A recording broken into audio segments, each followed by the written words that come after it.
the aims are sort of hopefully to benefit you and the GPs you're working with and primary care as a whole.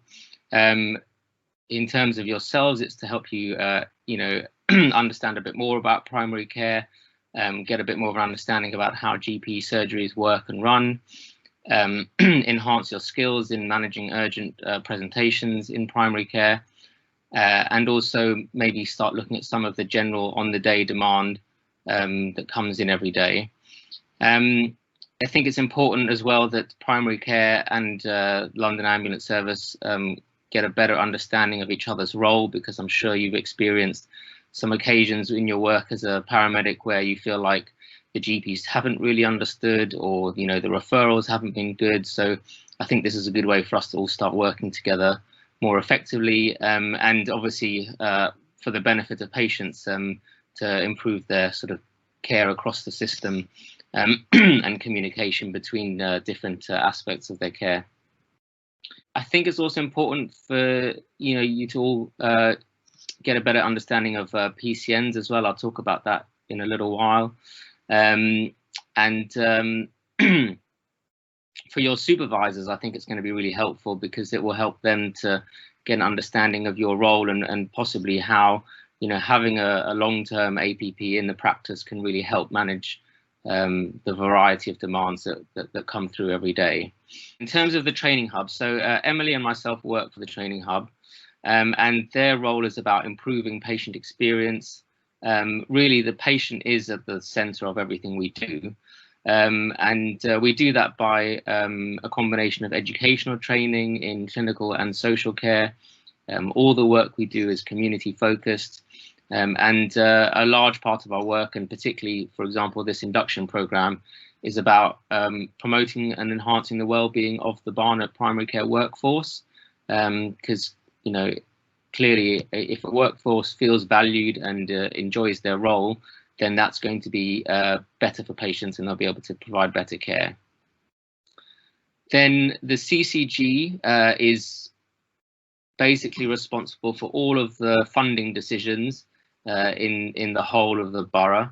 It used to be Barnet CCG, but the North Central London boroughs have all merged into one NCL CCG. There is still some division of work. So Barnet CCG, you will still hear about doing certain things, but essentially there is now one large organisation, and that's the same with training hubs as well. For example, there's an NCL training hub, and we're a subdivision of it. Then there is the Federation. The Federation is a group of practices, and you'll find federations across the country of varying sizes. Barnet has decided to have a very large federation of almost all of the practices in the borough. The idea is just about economy of scale, because there are certain requirements of general practice that just aren't efficient on an individual basis. So, for example, providing 8 AM to 8 PM appointments 7 days a week is not possible for a small practice. So that's one of the things that the Federation provides, is the extended access appointments. There's also a pharmacy-led anticoagulation service, diabetes improvement. So there are a number of services that run through the Federation, and you'll probably hear about more of those as you go along. And the Federation works very closely with the training hub as well. And then the PCNs, that's obviously very relevant to all of you, because you're sort of based in PCNs. Some of you are moving between practices within PCNs. So a bit like the Federation, the PCNs are groups of practices, but they're smaller than a federation. They get given specific pots of funding to deliver certain services or to employ additional workforce, and they all have a team of clinical directors running each one. So this is this shows you the PCNs in Barnet, and they're all differing sizes, and they all have different populations and different demands. So, for example, PCN 3 is very large and has a very high number of care homes. So the decisions that they make about funding might be very different to, say, PCN 6, which is where I work, where there's only a couple of care homes and a very different sort of population. So Yeah, in terms of the induction in your practice, so there's just a few things that are really essential that you get out of it, because I think every practice is going to do things differently. There's the checklist in the induction pack, which I know is very, very lengthy, but you could just flick through that before your induction and pick out the most important things and make sure that if they haven't happened by the end of your first day or two in the practice, that you ask about it. So, in particular, make sure that you've all got smart card access set up. It's really important with your smart card that you are given appropriate level of prescribing access. You'll need to talk to your supervisor about, what is appropriate for you to do. But for example, I think it would be reasonable, if you feel comfortable doing so and confident, to add a prescription onto a patient's records for a doctor to sign off that you think they need. And you do need to make sure your smart card gives you permission to do that sort of thing. So that's very important. Make sure that you have all of your passwords for EMIS and DocMan.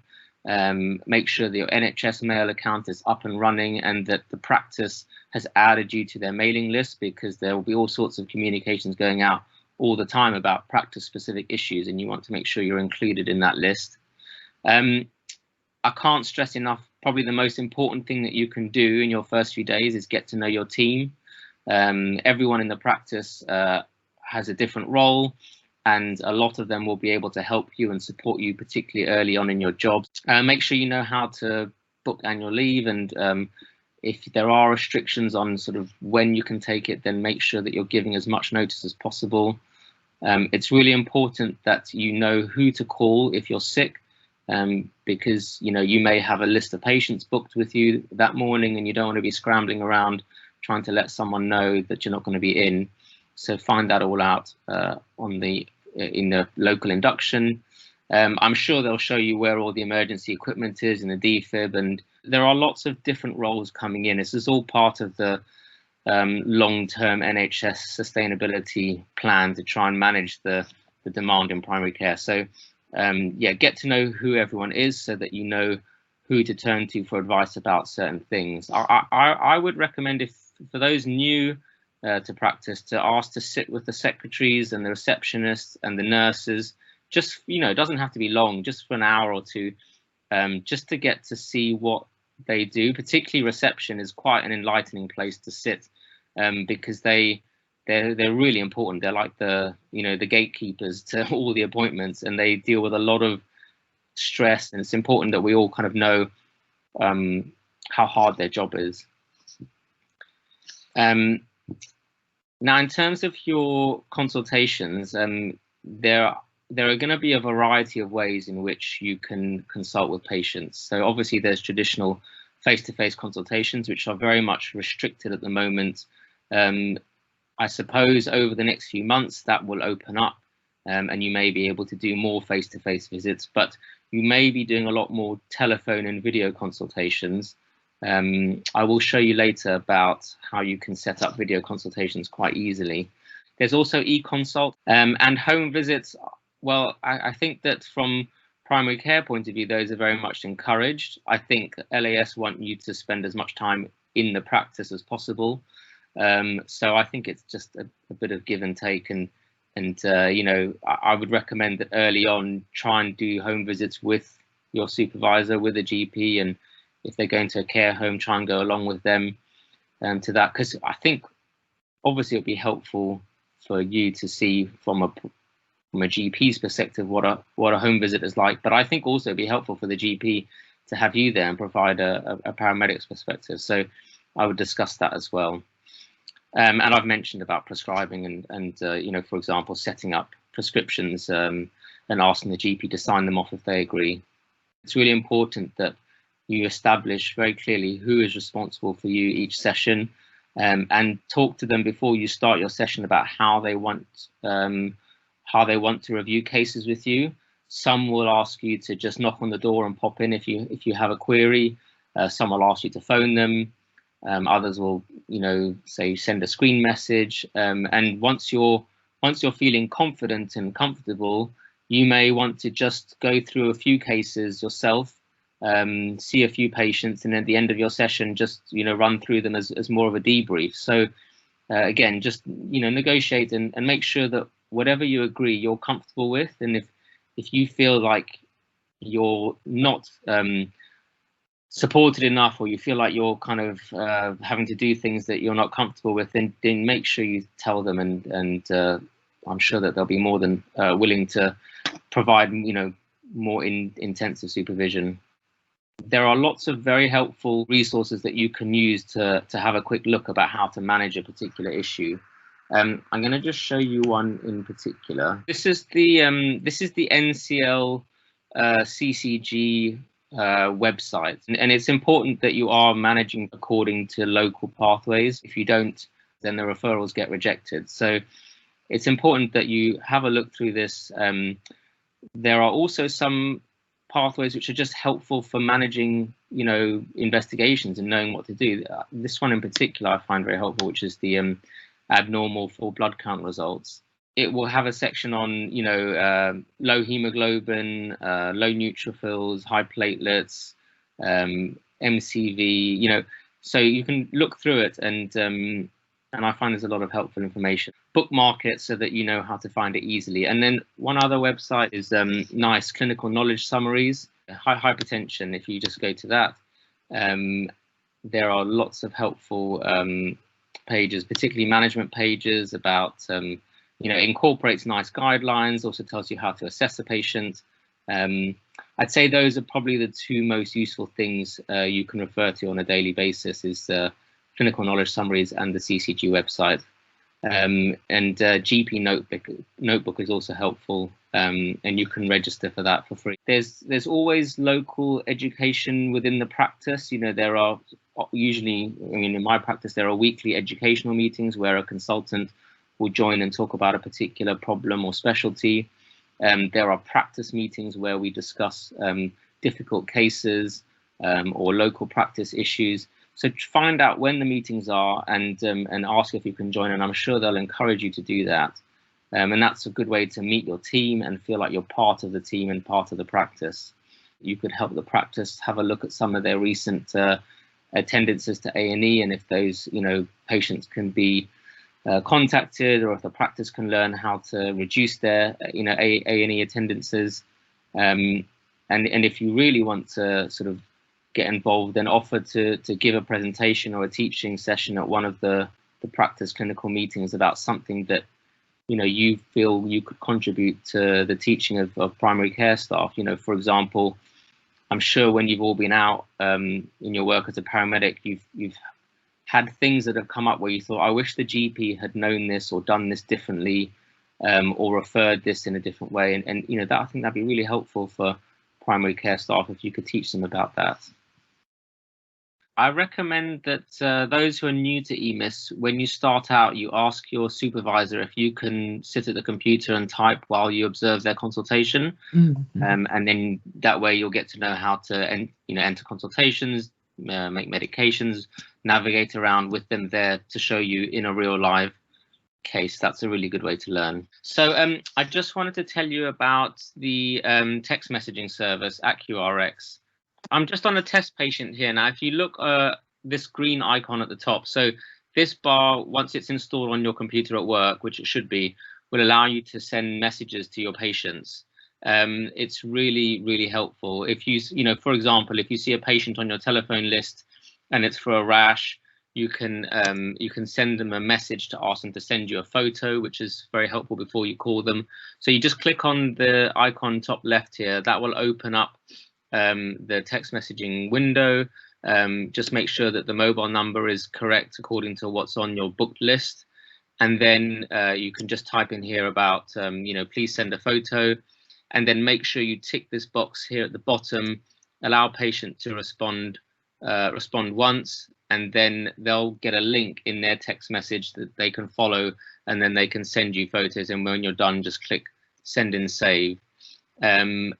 You can use it for whatever communication you want. There are no limits. Just make sure that the patient hasn't withdrawn consent to receive messages here at the top, and you can ask them to send you their blood pressure, if they've got a machine at home, all sorts of ways to just help save time when you're consulting. When you send and save, it will automatically save that text message into their record, as you can see here. So that saves you having to type things up. It just documents the communication straight away. I'll just show you also about where you can find all the referral forms. In the consultation screen, if you go to add, document, create letter, and then if you go search, if you find the folder that says BAR Global Documents, in there is all of the pre-populated referral forms. So for example, for all of the cancer referrals, if you go here, 2-week wait, cancer, Pan Barnet, Pan London, you'll find all the pathways. Some of them have been updated for COVID. In terms of blood tests, just a few general principles. They are a reflection of organ function, some of them, but they do have a lot of limitations. For example, when you talk about liver function, well, liver function tends to, on the blood test, doesn't tend to show any changes until the liver's sustained a significant amount of damage. So you can't always directly correlate and say, well, there's no, the liver function bloods are normal, therefore there can't be any problem. So just always be aware that they are just an indicator. As well as organ function, they're also useful for drug monitoring. For example, lithium levels are something we do quite commonly in general practice for bipolar patients taking lithium. And then we also use blood tests to monitor disease activity. For example, prostate-specific antigen, PSA, can be helpful if the levels are rising. Then you'd be more concerned about the advancing prostate cancer.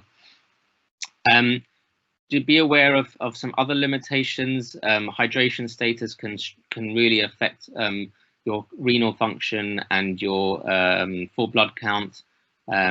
So often we get blood showing that a patient's renal function has deteriorated.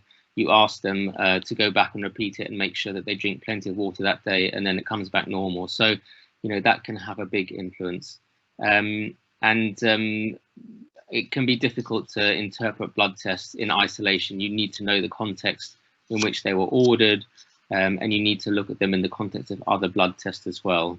Full blood count's probably the test that you're going to be doing most often, or you'll see most frequently in the patient's investigations. It gives you a picture of all sorts of different blood cells, and it can be ordered as part of a general screen. You will speak to a lot of patients who are just feeling generally unwell, feeling lethargic, and inevitably you'll do a full blood count to screen for things like anemia, blood malignancies, inflammation, bleeding, etc. Obviously, it can be done as a specific test in someone who's previously been anemic, and you want to see whether they have improved their hemoglobin after taking a course of iron therapy. But generally, it's a screening blood test. I've already shown you this, the very helpful pathway on the NCL website. So I'd encourage you to have a look through that when you have a patient with some abnormality in their full blood count, particularly, things like basophils and eosinophils. When those are abnormal, I mean, it's really rare for that to happen. And I always refer to this pathway because I'm never quite sure exactly how important, if something's just slightly below normal with those, then often you just repeat it rather than refer to anything specific. Mean cell volume, MCV, is very helpful in the full blood count because you can have different sorts of anemia. You can have macrocytic or microcytic, where the MCV is either high or low, and that will determine whether you look into an iron deficiency anemia or for macrocytic, or for microcytic, or if you look for B12 or folate deficiency in a macrocytic anemia. So it's very helpful in conjunction with the hemoglobin. There are certain conditions that can cause an isolated raised MCV, such as hypothyroidism and alcohol abuse. So that is also very helpful to look at, and the platelet count as well. So I'm sure you know the role of platelets, but it can be an indicator of bleeding, or that they're at risk of bleeding if the platelets are low. One thing that has sort of emerged in recent years is the link between raised platelets and an undiagnosed malignancy. And you'll find actually a lot of the referral pathways now include raised platelets in conjunction with other things like change in bowel habit, that sort of thing, as an indication to refer for further investigations for cancer. So if you see a raised platelet count in isolation with no other abnormalities to explain it, then that's always something to consider. White cell count is again very helpful for signs of infection, raised eosinophils in allergies, particularly asthmatics can often have raised eosinophils. The lymphocytes are helpful for viral infections. We're seeing a lot of patients with low lymphocytes who've then ended up having COVID. So that's important to bear in mind. And obviously, hematological malignancies, leukemia, lymphoma. Often we will see patients who are, again, just generally unwell, lethargic, run down. You'll do their bloods and you'll find a raised white cell count, and that will be how their leukemia is diagnosed. I mentioned a bit earlier about renal function, but just a bit more to say that these are the basic tests. So sodium, potassium, urea, creatinine, and EGFR. So you might do a renal function as part of a general screen. Again, patients who are, just have vague, non-specific symptoms, always worth checking their renal function. We monitor renal function blood test a lot. So patients who are taking, medication for blood pressure like diuretics or ACE inhibitors, they need monitoring of their renal function because certain medications you have to reduce the dose.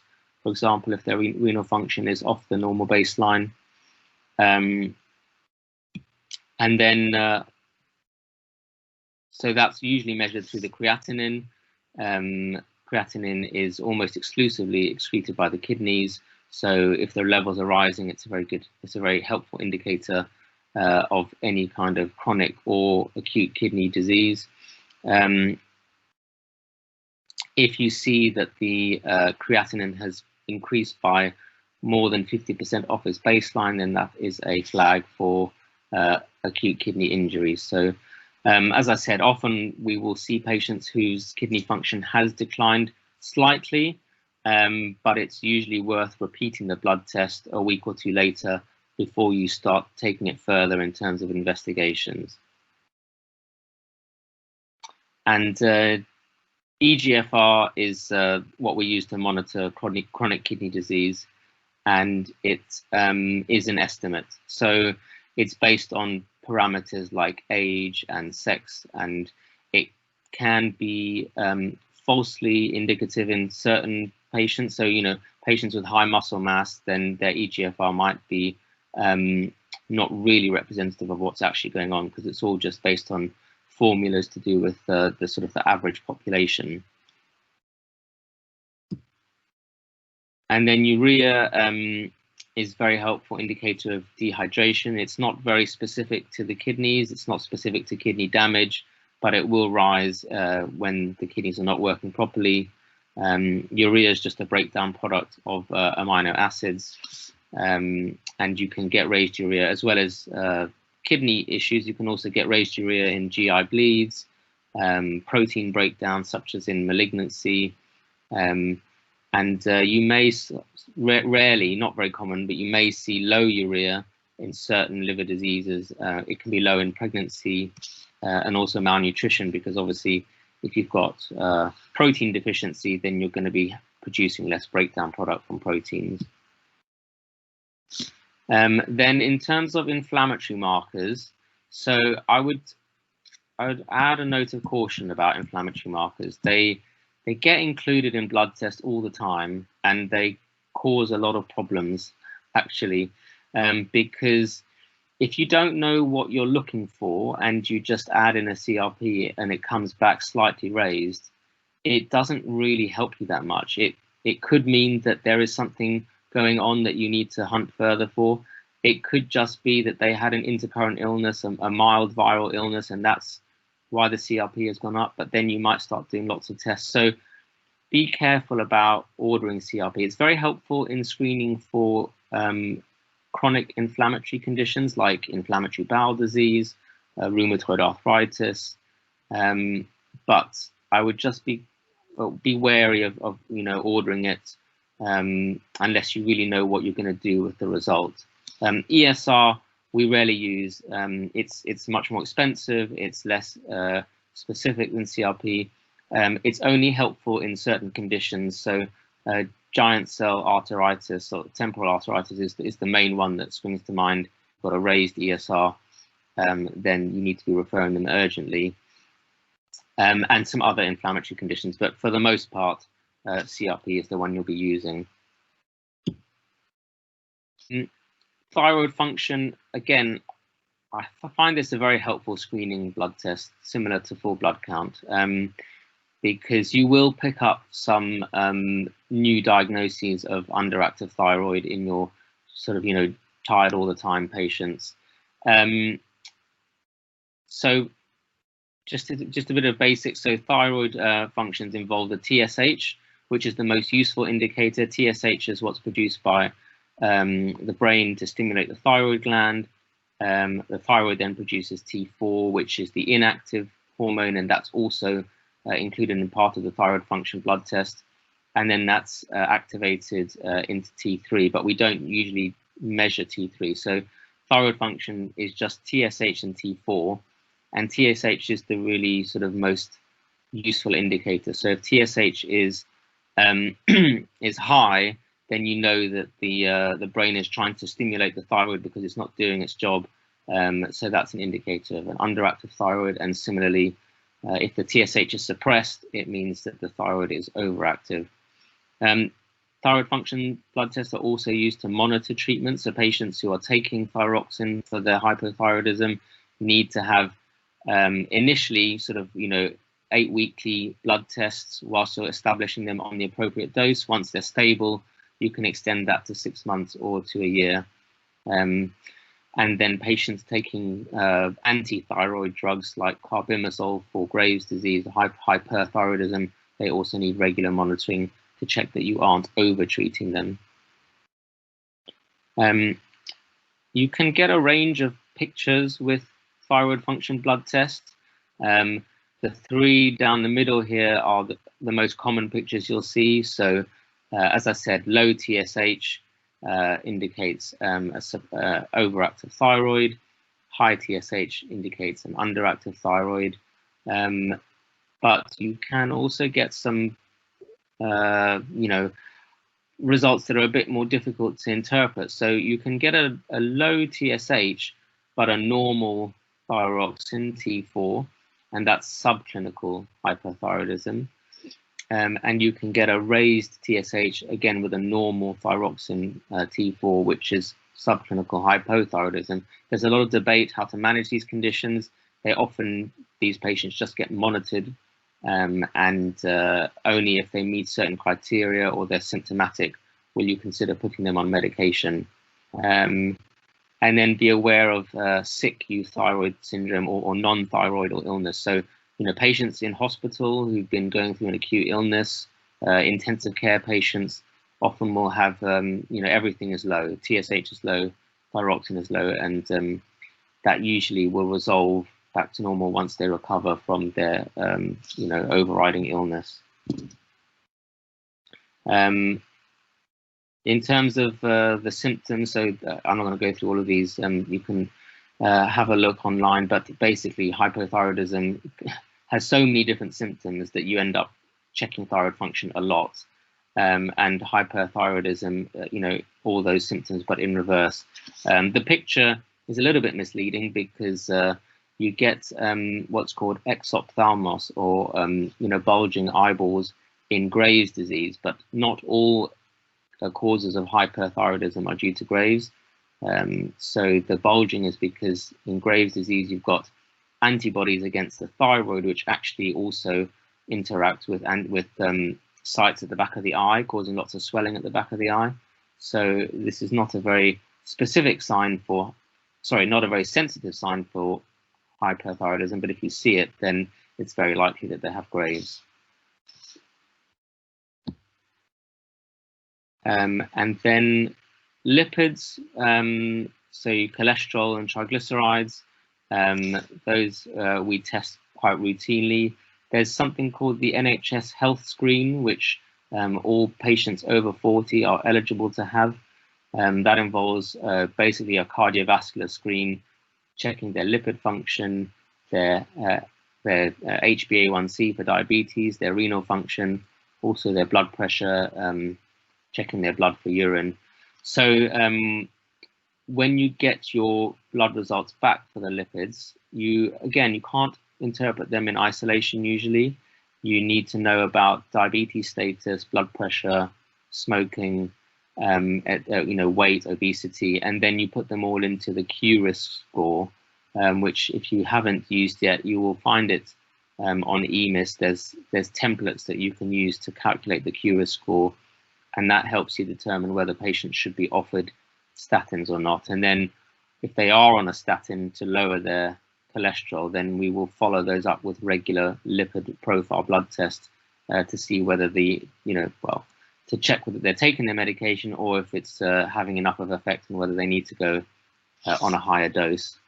The cholesterol profile is broken down into low density lipoprotein LDL and high density HDL.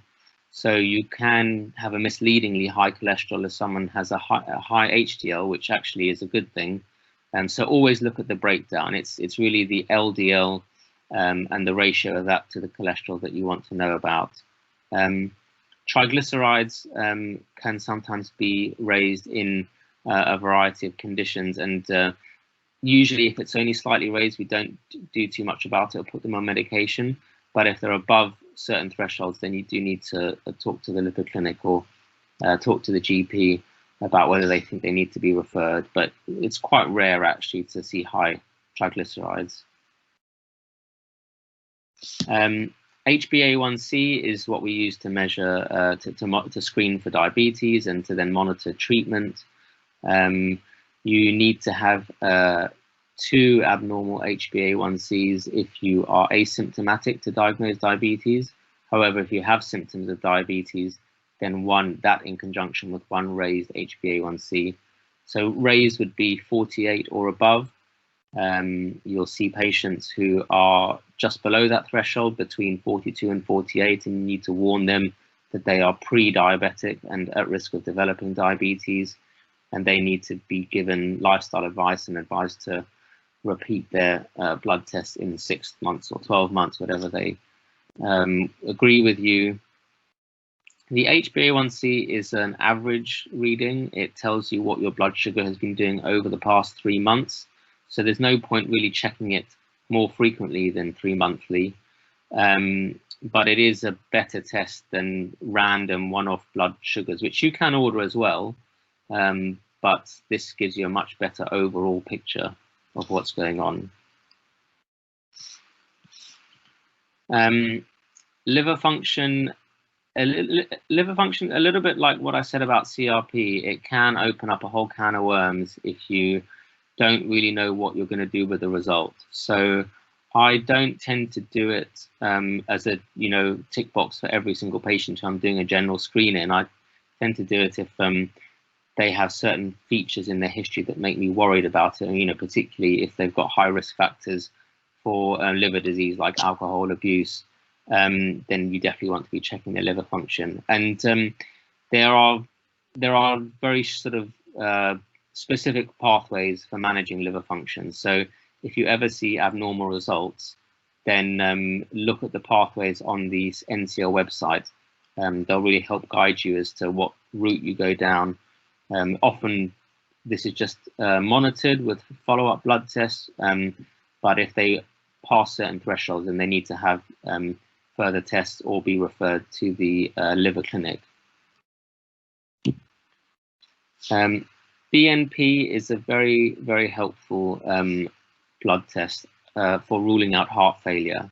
It's got a 97% negative predictive value. So if you have a patient who's a bit breathless, or they've got a bit of ankle edema, then if the BNP comes back normal, it's very, very unlikely they have heart failure.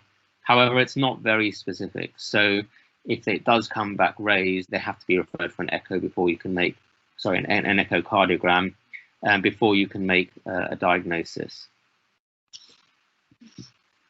Anemia screen, if you see a patient with a low hemoglobin, you want to check their thyroid function, because you can get macrocytic anemia in hypothyroidism.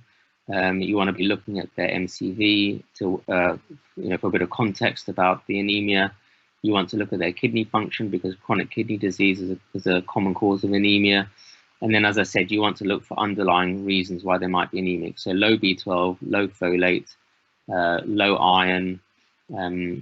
Iron you can check in two different ways. So there's ferritin, which is a storage protein, so it binds iron, and therefore if your body is lacking in iron, then you reduce your levels of ferritin. But beware of ferritin, because it can be raised in acute illnesses, so in inflammation or infections, you can have a raised ferritin. And it may not necessarily be a sign of anemia. Also liver disease. So there are some helpful pathways about how to manage raised ferritin, because it can also get quite confusing, again, on that NCL Pathways website.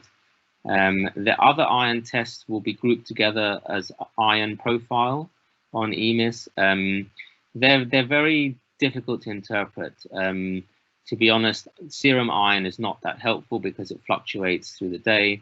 Total iron binding capacity is not that helpful. The thing that's not on these slides is the transferrin saturation. So you'll see a percentage figure in the iron profile, and that's probably the most useful component of that. If it's very, very high, you need to think about liver disorders or problems with iron processing, like there's like hemochromatosis, for example. Sepsis screening, well, you probably won't be screening for sepsis that much, because if you suspect sepsis, then they're going to need to be admitted to hospital through A&E.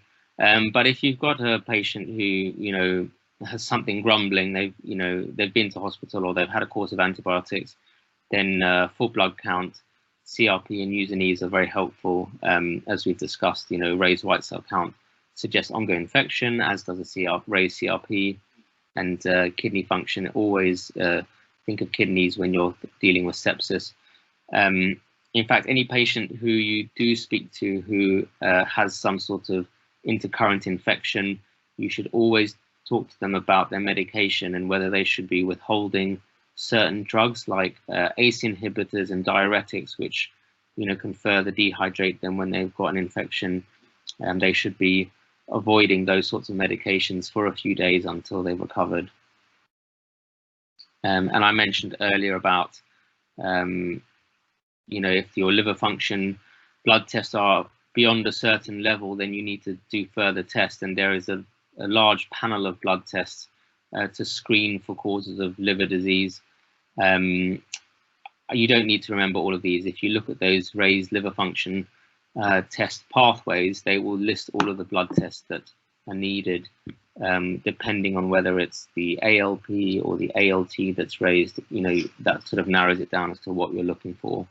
Okay, so when you're ordering blood tests, always make sure that you're ordering them with a consultation window open.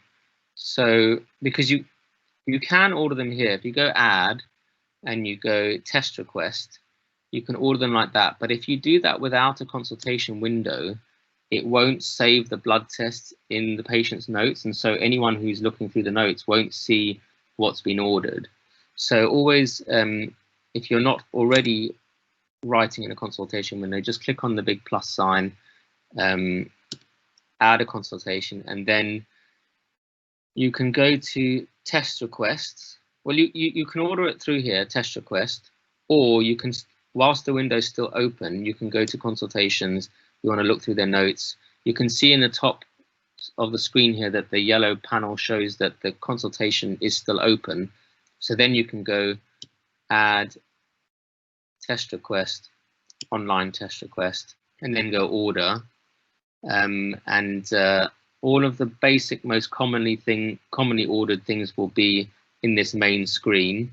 So if you select it, it's really slow. Often it will just freeze after you've ticked one box and you have to wait. But anything you've requested and ticked will appear in the ordered items list.